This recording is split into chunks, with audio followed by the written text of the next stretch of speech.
An LGBTQ group in Prattville is expressing concern tonight about a meeting held today about this year's City Christmas Parade.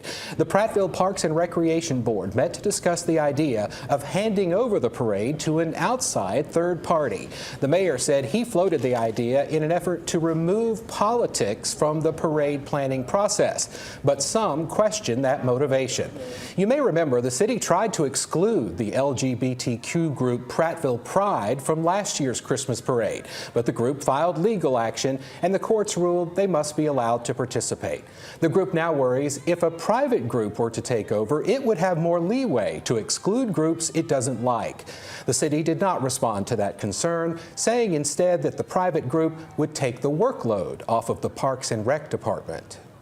They're one of those departments, especially during baseball and softball season, others in the spring, they work 7 days a week, sometimes 14, 16 hours a day. They put in a lot of time.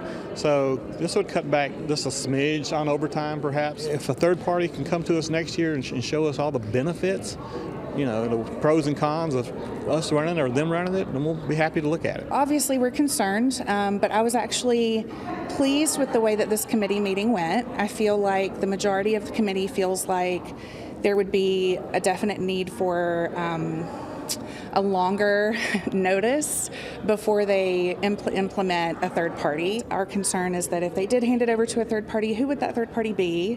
What would their agenda be, and would their intent be to exclude specific organizations that they maybe disagree with ideologically?